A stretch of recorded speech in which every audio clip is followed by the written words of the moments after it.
There are criminals, of course. They rob your house, they steal your phone. They can murder you too if they think they can get away with it.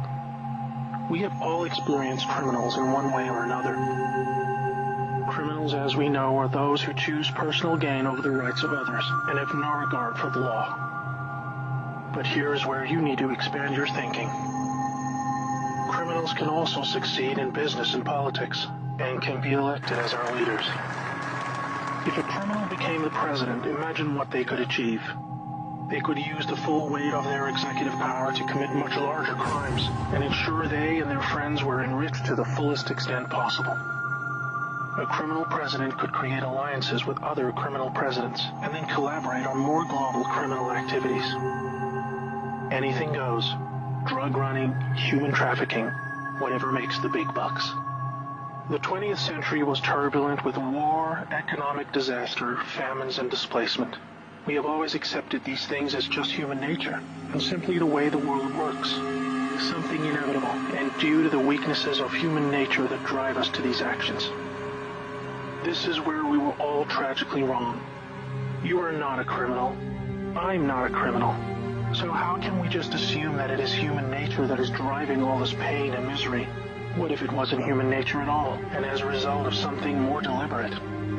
We were taught that capitalism was the cause of a massive rich-poor divide and the reason for poverty, which in turn is the reason for war, crime, and starvation. Others were taught that communism, the system of equal wealth across all people, was really to blame for the mess.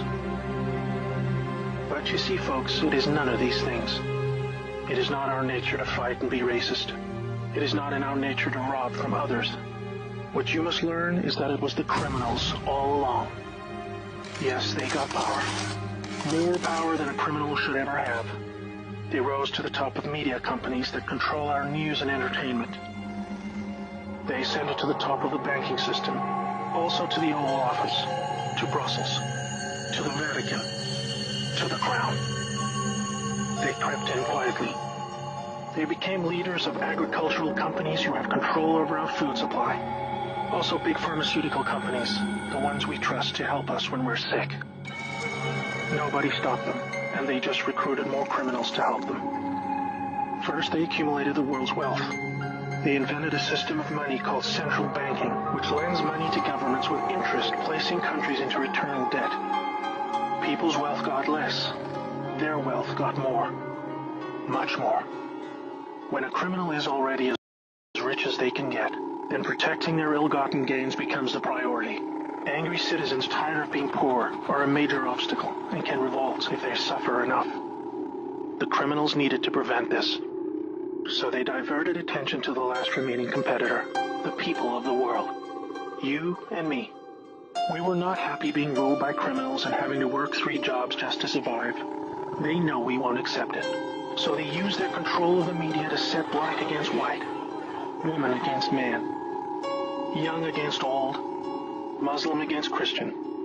They convinced us we were the problem so that we would fight and destroy ourselves.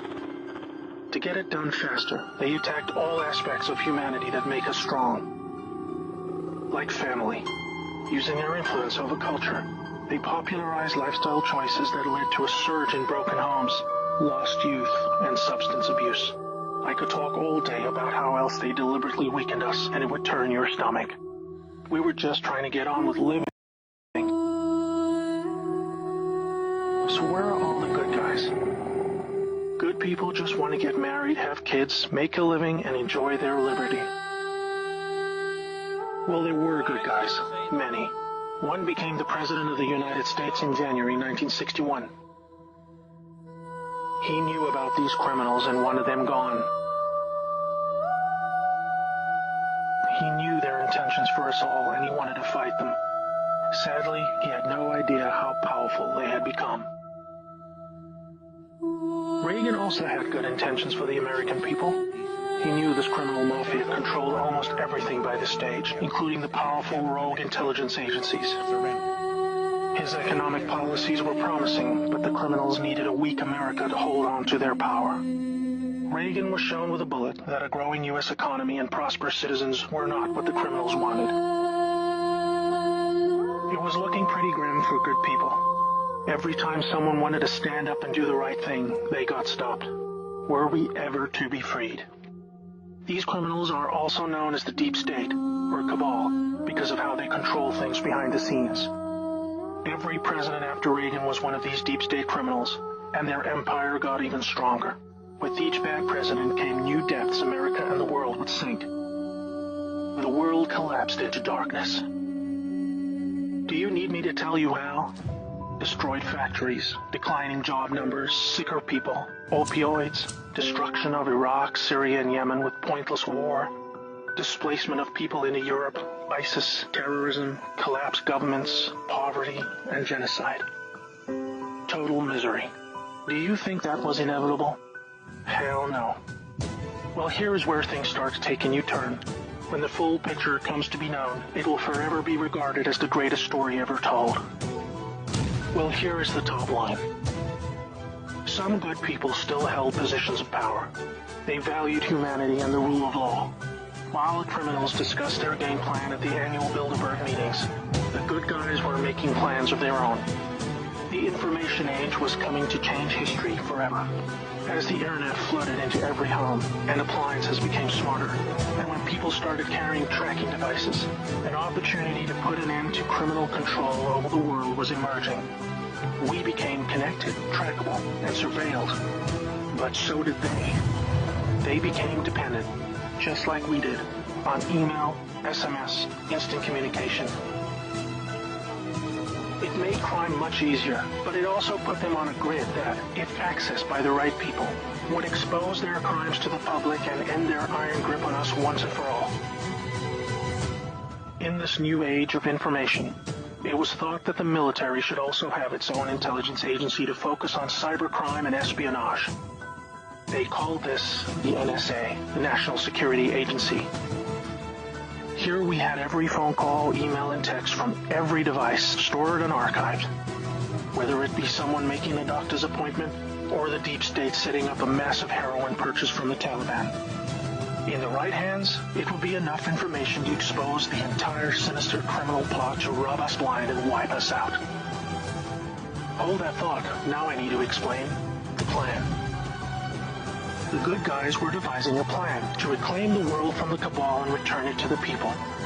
It would involve alliances with multiple countries, since the criminals had global rat lines, trade, and other infrastructure in place that would need their cooperation. It came down to two choices for America. Launch a military coup to seize the government from whichever cabal puppet was in the White House at the time. Or win legitimately, take control of the NSA, expose the criminals for what they are, and arrest them all. Obviously, the first option would be very troubling for the public. With people still preoccupied with cabal-engineered social issues, they would likely revolt and hurt themselves and others. No, it would have to be the latter. So they needed a candidate who could win, and who could win big. Many states like California had been so heavily inundated by criminals that even the voting machines were electronically set up to swing votes any which way. It would need to be a very decisive victory. Good patriots in the U.S. military and their global partners asked Trump to run for president so they could take back control of America legitimately without alarming the public. Trump was a good choice, obviously, because he overcame the voter fraud and won. But he was a patriot, and he was loved and admired by the public. He was not interested in joining the cabal because they hated America, and he did not agree with them on that point. As soon as he showed interest in taking power, they activated their media assets to viciously turn on him. That's when we saw the sudden hatred emerge. Even when he won, the cabal still had no idea what he was a part of, and the sophisticated plan that was about to unfold against them. Shocked at their loss, they mobilized their full arsenal of intelligence, media, money, and technology to try and take back power. Their people at the top of the DOJ and FBI then put together a plan to frame Trump and have him impeached. This is where we come back to the NSA again. All messages were stored and could be used to expose this plot and prevent Trump's overthrow. An entire book will be written about the first 2 years of Trump's presidency. False flag terror attacks, downed planes, missile alerts, assassination attempts. Here's the point. The world is currently experiencing a dramatic covert war of biblical proportions.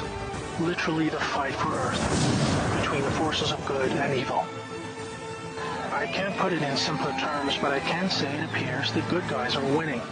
The Cabal had complete control over North Korea. They hijacked the Kim dynasty, took them hostage, and worked to build up a nuclear arsenal to threaten the world. Kim Jong-un suddenly embracing peace was simply because the deep state were beaten and driven out. ISIS was also destroyed in the year following Trump's win. We are all starting to see the pattern now, that enough time has passed, that our biggest global concerns are starting to recede, and peace is returning. It is all evidence that the good guys are winning the war. But we're still in the middle. While a lot is improving, it still puzzles many that most of these known criminals are still free, especially the higher-ups like Hillary Clinton, the Bushes, and Obama. That is coming in the next chapter of the story. That's why we have Q. The good guys with control over the NSA began the Q intelligence dissemination program to invoke an online grassroots movement that came to be called the Great Awakening. It started on underground internet channels and then moved to the mainstream. Q has been a fun distraction for those who follow world events and desire truth, but it is about to begin a much more important and necessary phase, keeping the public informed when the deep state war breaks out onto the surface. By this, I mean high-profile arrests. Yes, folks, the criminals I'm referring to are famous politicians, actors, singers, CEOs, and celebrities. People who have earned our trust, respect, and admiration. They have done very bad things that are all fully known and documented, and they will be severely punished. Those of us who have followed Q since the beginning will be here to help you make sense of the coming events. We are among the first to realize that our petty partisan divisions are just trivial distractions, and we are all enslaved by a hidden enemy. We realize that the problem was never capitalism or socialism, Democrat or Republican, black or white, Muslim or Christian. We know it was just very powerful criminals who had too much power.